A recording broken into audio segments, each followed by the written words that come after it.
It's 8:30. Good morning, I'm Jessica Rouse with Hunter News. The 3 people arrested yesterday at West Wallsend NYE in relation to the fatal shooting of a 19-year-old man on the Central Coast have been charged. The 48-year-old arrested on George Booth Drive yesterday morning has been charged with accessory after the fact to murder. Meanwhile, his children, the 24-year-old man arrested at a car stop at YE, as well as a 17-year-old girl, have both been charged with murder, among with other offences. All 3 will face court today.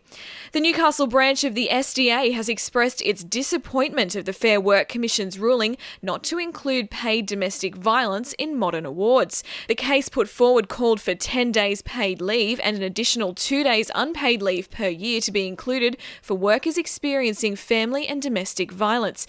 SDA Newcastle Assistant Secretary David Bliss says the leave days would have assisted women in situations like going to court, finding accommodation and finding support.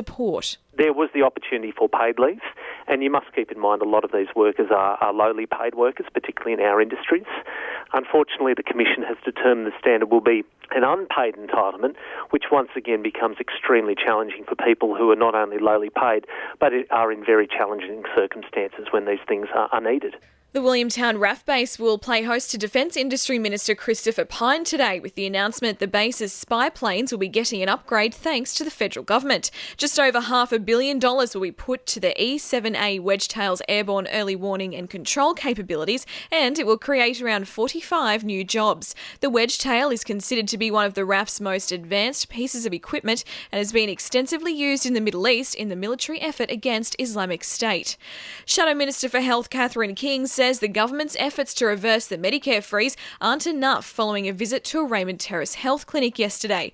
Member for Paterson Meryl Swanson joined Catherine King to assess the state of regional healthcare 1 year after the freeze on Medicare rebates was enacted.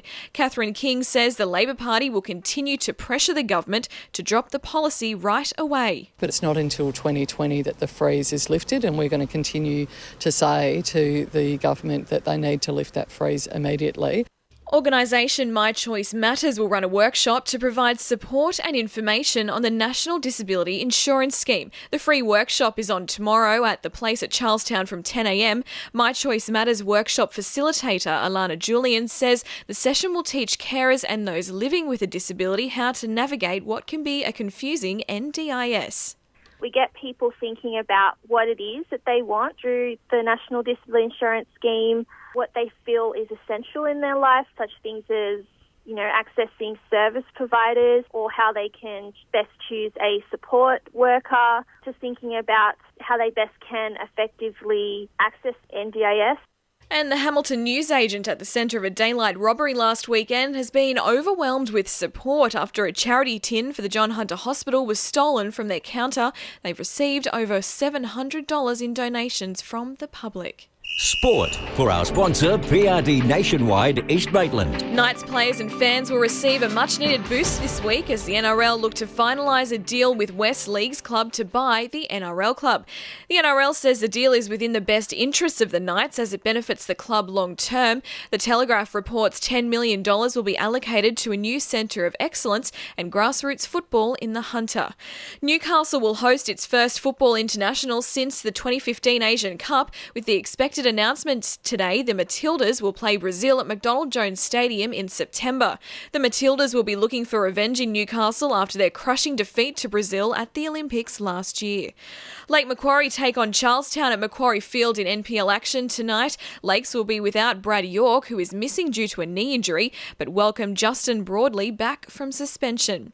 And 3 Newcastle Jets players have been called up for the Australian Under-23s national training squad ahead of the upcoming 2018 Under-23 Championship China qualifiers. Lachlan Jackson, Nicholas Cowborn and Devante Kloot may miss local Jets friendlies next week if they travel to Myanmar for the qualifiers.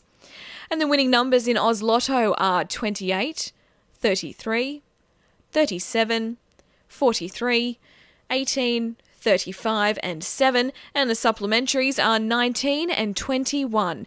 2NURFM news time is 25 to 9.